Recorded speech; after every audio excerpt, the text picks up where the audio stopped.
Vida após a morte. O que acontece quando o servo do Senhor parte?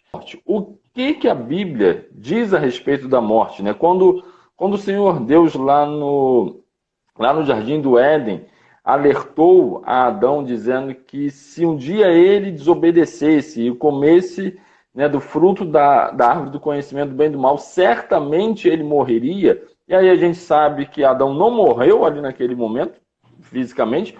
Já estou quase já respondendo. O que Deus queria dizer ali, né? O que significava esse certamente morrerás? Olha, Pedro, conceitualmente, quando Deus diz isso, ele está se referindo a uma separação. O que Deus está apresentando ali ao homem é uma separação em razão do que o homem faria nas suas escolhas e decisões, como aconteceu erradamente, e isso então traz o pecado para a existência humana. E lá em Isaías, no capítulo 59, Pedro, Deus diz que aquilo que nos separa dele são os nossos pecados, são as nossas transgressões, as nossas iniquidades. Então, o que Deus está apresentando ali para o homem é a possibilidade, é o risco de uma separação a partir da escolha e da decisão que o homem tomaria em relação ao seu relacionamento com Deus. Nesse aspecto, ali quando o homem peca, ele morre. Só que ele morre espiritualmente, como você mesmo disse, fisicamente, ele continua vivendo. A Bíblia diz que Adão, depois disso, ainda viveu mais de 900 anos. Mas espiritualmente, naquele momento em que ele peca, ali a comunhão é rompida, ali o relacionamento ele é interrompido, podendo ser retomado, claro, mas ali o que acontece é uma separação espiritual entre o espírito do homem e o espírito do seu Criador. É essa morte que Deus está apresentando para Adão naquele momento. Então, teria aí uma diferença, né, biblicamente dizendo, entre uma morte que seria física, morte espiritual, e a morte eterna, então. O que seria nesse caso?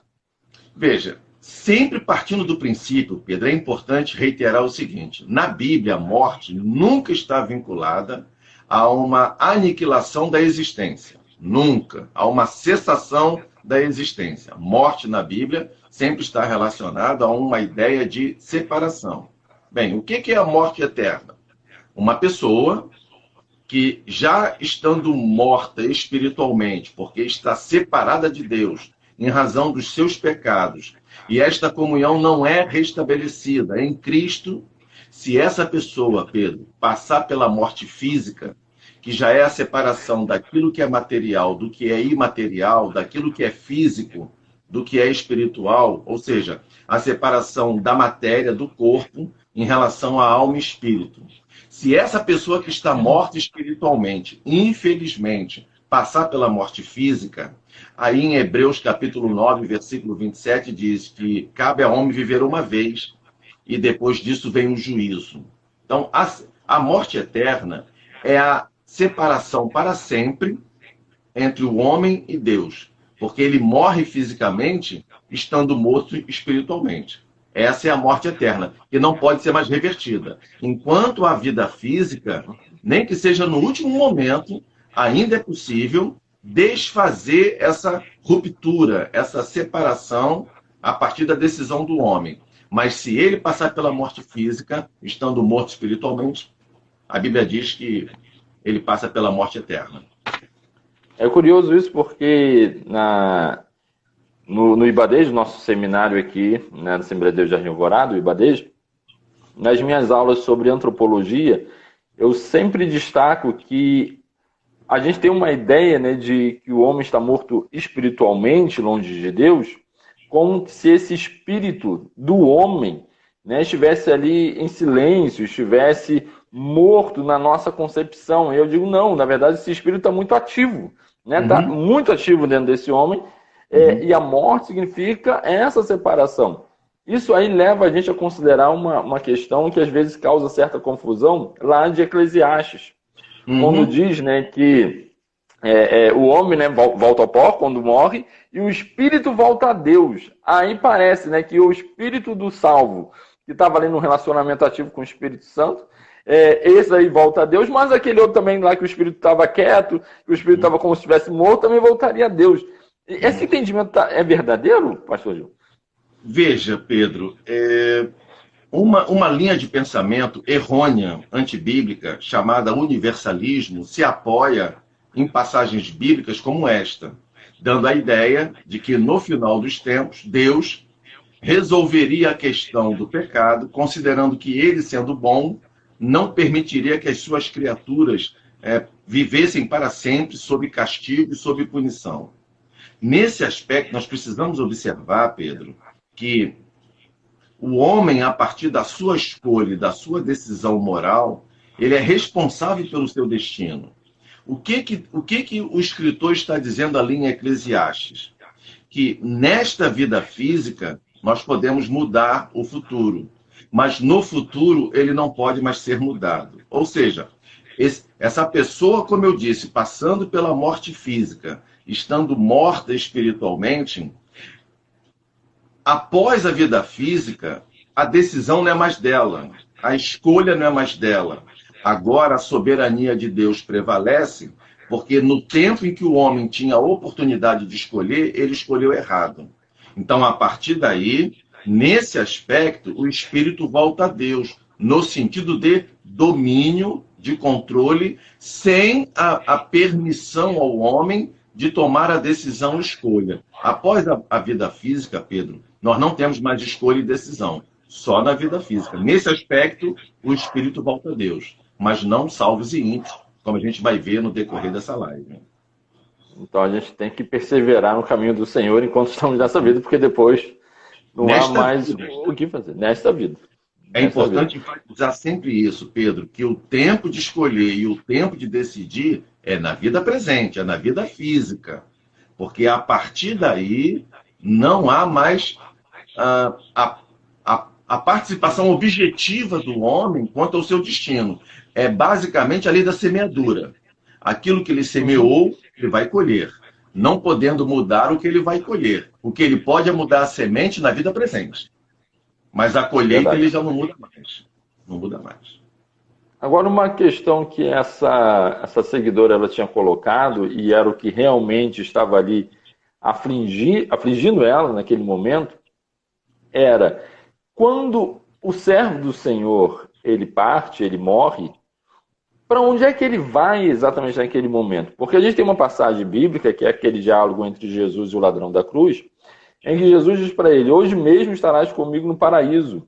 No entanto, tem alguns que ensinam que quando o servo do Senhor morre, nesse momento ele, na verdade, passa a um estado de dormência, um estado de inconsciência, aguardando ali o retorno do Senhor Jesus. E aí essa seguidora até falou assim, né, com um pouco sem jeito, né? Ela disse: será que... Ela estava perguntando especificamente sobre o pai dela. Será que meu pai, ele está dormindo ainda? Esse tempo todo ele está lá dormindo, aguardando o Senhor Jesus voltar?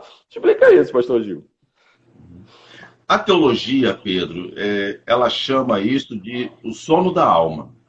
É uma doutrina, é um ensino equivocado e contrário às Escrituras, que entende que, a partir da morte física, ali no túmulo, está não somente o corpo, que é a matéria, mas também os elementos invisíveis e espirituais, que é alma e espírito. E ali, então, esses elementos ficariam adormecidos, quer seja o salvo, quer seja o ímpio, aguardando a ressurreição. E de onde vem essa ideia? Vem da palavra ou do verbo dormir, que é muito utilizado no Novo Testamento para essa condição da morte. A partir do momento que o escritor usa de uma figura de linguagem que a gente chama de eufemismo, quando alguém literaliza isso, não entendendo que é um sentido figurado, mas que seria um sentido literal, aí vem o conceito de que ali no túmulo está adormecido não só o corpo, mas também a alma e o espírito. Mas isso, Pedro, vai totalmente na contramão da Bíblia, na contramão da doutrina bíblica, porque você mesmo lembrou dessa passagem nos Evangelhos, quando Jesus diz àquele homem, aquele ladrão arrependido na cruz, de que ainda naquele dia ele estaria com o Senhor Jesus. Veja, nós teríamos que chegar à conclusão de que o paraíso seria o túmulo daquele homem, o que é um absurdo, é algo totalmente contraditório e sem sentido. Se Jesus diz ainda hoje estarás comigo no paraíso, significa que aquele relacionamento que estava se iniciando ali teria continuidade após a morte física. E para haver relacionamento, Pedro, tem que haver consciência. Como pode haver relacionamento sem consciência? Então não faz sentido acreditar que lá no túmulo permanece não somente a matéria, mas também a alma e o espírito. Mas é uma doutrina defendida, inclusive, por algumas ramificações ditas cristãs, que defendem o chamado sono da alma. Mas, principalmente, o Novo Testamento, o caso de Estevão, por exemplo, você deve estar lembrado que no caso de Estevão, a Bíblia diz que enquanto ele estava sendo apedrejado, já nos seus últimos momentos, ele vê o céu aberto e ele vê o Filho do Homem em pé ao lado do Pai para recebê-lo. Como poderia a alma de Estevão adormecer no túmulo se ela estava sendo recebida pelo Senhor Jesus Cristo? Eu não posso crer que Jesus está dormindo também. Até porque, pelos ofícios de sumo sacerdote e advogado, isso exige dele consciência. E a Bíblia diz que na vida presente, ele é o nosso sumo sacerdote e ele é o nosso advogado. Então, você percebe, é possível perceber como essa construção teológica, ela vai na contramão da Bíblia e se choca com a doutrina bíblica, indicando algo que a Bíblia não dá o menor apoio. O sono da alma é uma doutrina equivocada, embora defendida até por ramificações cristãs, mas não só desses exemplos. O apóstolo Paulo, por exemplo, quando ele diz que o desejo dele era partir para estar com Cristo, como Paulo poderia estar com Cristo se ele estivesse adormecido no túmulo? Pois é. Então, toda a Escritura, ela aponta para uma direção contrária a esse entendimento acerca do sono da alma.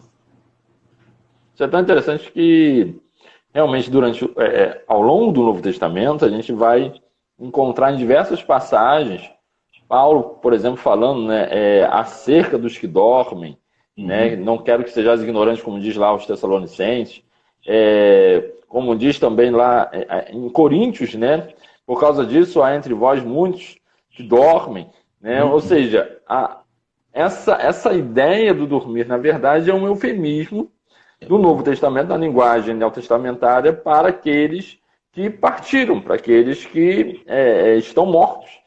E não tem qualquer relação com a ideia de que a pessoa está ali dormindo, né? Então, eu tranquilizei essa seguidora dizendo, ele está com o Senhor Jesus nesse momento.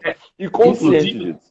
Inclusive no livro, Pedro, eu faço questão de fazer uma exegese, ainda que simplificada, mas eu faço uma exegese de alguns termos na Bíblia, e um deles é o verbo dormir.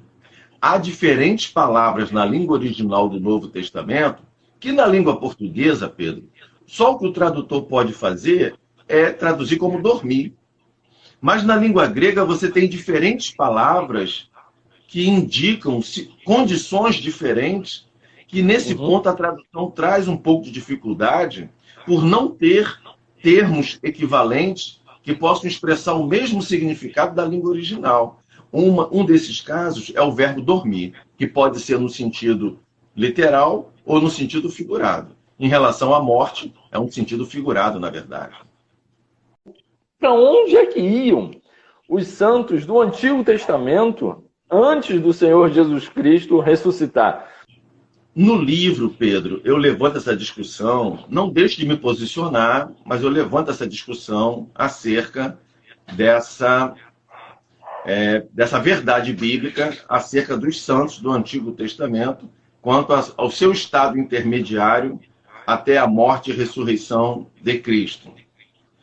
Majoritariamente, Pedro, e eu estou alinhado com essa corrente de pensamento, temporariamente até a morte e ressurreição de Cristo, os santos da antiga aliança, ou seja, os salvos da antiga aliança, que morreram esperando a promessa, eles permaneceram numa condição consciente, de alegria, de paz, de esperança, de contentamento, porém, de certa forma, retidos até a morte e ressurreição de Cristo, quando então todo este grupo de salvos da antiga aliança foi levado para a glória, para o paraíso, na morte e ressurreição de Cristo. Há uma outra linha de pensamento que entende que não, que já na antiga aliança, à medida em que essas pessoas morriam, elas já iam para a glória, já estavam na presença do Senhor, aguardando o meu pai, o pastor Antônio Gilberto, ele defendia essa linha de uma retenção temporária dos santos da antiga aliança até a morte e ressurreição de Cristo. Mas Stanley Horton, que foi, inclusive, membro da banca examinadora de uma especialização que o meu pai fez na América, Horton já tem um outro ponto de vista. Norman Geisler, juntamente com Horton, já tem um outro ponto de vista de que, na verdade, esses santos já iam para a glória à medida em que eles morriam no tempo da antiga aliança. Por que eu defendo a linha de que eles foram mantidos, de certa forma, retidos, até a morte e ressurreição, em relação à eficácia da expiação? Você sabe, nós sabemos que a expiação é a entrega de uma vida inocente para o pagamento da culpa do pecado. E essa expiação na antiga aliança era feita mediante o sangue de animais, que era um sistema sacrificial temporário, não imperfeito, não é bom dizer que era imperfeito, mas apenas temporário, e era eficaz para o seu tempo. Só que, com a morte e ressurreição de Cristo, onde o próprio Cristo morre na cruz, essa expiação, Pedro, ela deixa de ser limitada e ela se torna plena e completa. Por essa razão é que esses santos da antiga aliança, embora salvos, embora remidos, mas eles aguardaram a morte e ressurreição do Cristo, para que então essa expiação consumada, de certa forma, permitisse que eles não ficassem mais retidos e pudessem ir para a glória. Agora, um ponto de vista ou outro, Pedro, não muda a doutrina do Novo Testamento, considerando que nós somos a igreja. Nós somos a igreja. Isso envolve os santos da antiga aliança. E eu vejo de vez em quando a teologia se envolvendo demais com questões como esta, que não afetam diretamente a doutrina neotestamentária. Mas é uma discussão, tá? Em relação aos santos da antiga aliança, mas que não mexe estruturalmente na doutrina da ressurreição. Não? Quer seja retidos temporariamente, quer seja já levados para a glória, todos estão aguardando a ressurreição dos salvos, assim como os salvos da antiga aliança. Não há diferença entre os dois grupos, quer seja do Antigo, quer seja do Novo Testamento. Não há nenhuma diferença. Essa questão, eu me lembro que a gente tinha discutido, porque durante a produção do livro, entrou mais gente aí depois que eu apresentei o livro. Quando a gente fala assim, o livro, esse livro aqui, ó, O Significado da Morte, Pastor Gil Monteiro. E eu lembro que quando a gente estava discutindo isso, aquela questão da história do rico e Lázaro, quando Jesus está dando esse ensinamento, e que tem ali duas ideias, pelo menos, né? Uma ideia de que os dois estavam no mesmo lugar, ou seja, o ímpio, né, e o salvo, mas separados por um grande abismo, e uma outra ideia de que, na verdade, haveria ali uma diferença não de espaço, mas de dimensão, né? Sim. Tem como explicar um pouco melhor isso? Horton defende isso com veemência, que o abismo, na verdade, não seria horizontal, seria vertical. Ali, no caso, a separação seria entre a própria glória e, digamos, o que não é a glória. E, nesse sentido, Pedro, há mais coerência para a linha que Horton e Geisler defendem. Só que, a partir da ideia da expiação quanto à sua eficácia, aí essas condições que são mais favoráveis para a segunda linha de pensamento, elas se tornam enfraquecidas pelo fato da expiação, da antiga aliança ser limitada. Você lembra que lá em Hebreus diz que o sangue de touros e bodes não poderiam purificar a consciência do homem. Sim. Mas na nova aliança, não. O sangue de Jesus nos purifica de todo o pecado de forma plena, sem a necessidade de repetir esse sacrifício ou esses sacrifícios. É essa questão da expiação, quanto à sua eficácia, limitada na antiga aliança e ilimitada na nova aliança, que eu penso que corrobora com mais força a retenção provisória, temporária, dos santos da antiga aliança, até que Jesus morresse na cruz do Calvário, ressuscitasse ao terceiro dia, e isso então permitisse que todos os santos da antiga aliança pudessem ir para a glória, para o paraíso, que é chamado no Novo Testamento, para ali, juntamente com os salvos da nova aliança, todos estarem aguardando a ressurreição dos justos. Em falar em ressurreição dos justos, aí a gente já entra numa outra questão aqui.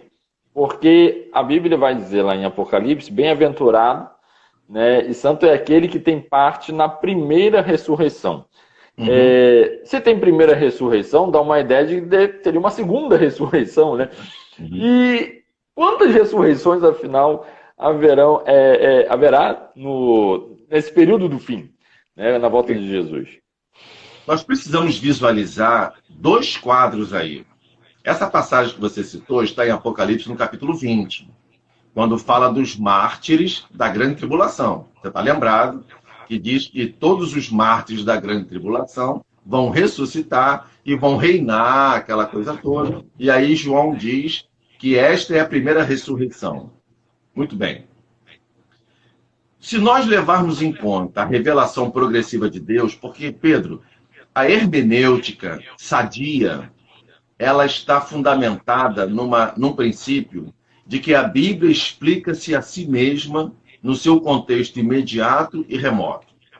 Quando o leitor, quando o estudante da Bíblia respeita isso, não isolando um versículo para chegar a uma conclusão, mas vendo esse versículo na contextualização bíblica, aí nós podemos ir, por exemplo, para o capítulo 15 de 1 Coríntios, que, por sinal, Pedro, é o texto mais desdobrado sobre a ressurreição no Novo Testamento. Recomendo para todos que estão aí nos dando a alegria e o prazer de acompanhar essa nossa live, recomendo que você estude com afinco 1 Coríntios, capítulo 15. É um texto muito rico, muito profundo e muito esclarecedor. E o que o apóstolo Paulo, inspirado pelo Espírito Santo, diz no versículo 23?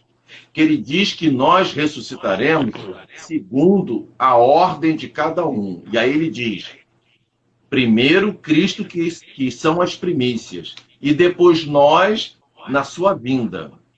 Essa palavra ordem no Novo Testamento, na língua original do Novo Testamento, ela indica, é o termo tagma, que indica diferentes fileiras separadas e identificadas. Imagina, por exemplo, Pedro, já está chegando próximo aí a nossa data comemorativa da independência, no dia 7 de setembro, onde nós temos o desfile militar, né? Isso é tradicional, o desfile militar. E se você ficar numa posição privilegiada assistindo aquele desfile, você percebe facilmente as divisões, as seções dos soldados, dos militares que estão desfilando, e cada seção com a sua farda correspondente, com o seu armamento correspondente, enfim. Do alto você consegue perceber esses diferentes batalhões de soldados identificados dessa maneira. É essa a ideia da palavra na língua original, de que a ressurreição dos justos terá essa ordem, terá grupos diferentes de salvos. Aí começa a ficar mais claro Apocalipse capítulo 20. Por quê? Tipologicamente, olhando para o Antigo Testamento, nas celebrações e nas solenidades santas de Israel, que foram estabelecidas por Deus, ali tipologicamente, Pedro, nós temos este quadro da ressurreição muito bem pintado. De que maneira? Havia uma festa chamada Festa das Primícias, onde um feixe de cereais era consagrado e apresentado perante o Senhor, indicando a colheita que aconteceria depois. 7 semanas depois, acontecia a Festa das Semanas, que no Novo Testamento recebe o nome de Pentecostes, que quer dizer 50, considerando que ela acontecia 7 semanas depois das primícias. E lá na Festa das Semanas, Pedro, aí a grande colheita era feita. Só que, paralelo a isso, havia um princípio chamado rabiscos da colheita. E o que era isso? Na época da colheita, as extremidades dos campos não poderiam ser colhidos, porque era reservado para os pobres, para os órfãos e para as viúvas. Gil, onde é que está a ressurreição dos salvos aí? Bem, o primeiro grupo é aquele em que Cristo são as primícias dos que dormem. Isso aconteceu há cerca de 2000 anos, quando Jesus ressuscitou.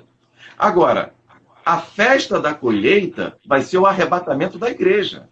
Então, quando a grande massa de salvos vai ressuscitar, recebendo corpos glorificados e indo para a glória com o Senhor Jesus. E quem serão os rabiscos da colheita? Os mártires da grande tribulação. Lembra que eram as extremidades reservadas para os pobres, para os órfãos e para as viúvas. Embora os mártires da grande tribulação, Pedro, embora eles ressuscitem e também recebam corpos glorificados e também participem do milênio e também tenham a eternidade para estar com Cristo, mas eles não vão passar pelo tribunal de Cristo. Você deve estar lembrado que o tribunal de Cristo é para aqueles que participaram do arrebatamento. E o que vai acontecer no tribunal de Cristo? Os salvos vão ser galardoados, serão recompensados, receberão a sua posição de honra na eternidade. Os mártires não vão passar pelo tribunal. Nesse aspecto, Pedro, embora salvos, embora ressuscitem, sejam glorificados e tenham a eternidade com Cristo, mas eles são considerados tipologicamente como os rabiscos da colheita. E eles, então, fecham o que a Bíblia chama de primeira ressurreição. Eles são, na verdade, o último grupo que participa da ressurreição dos salvos, fechando a primeira ressurreição. Haveria também algum tipo de ressurreição para os ímpios?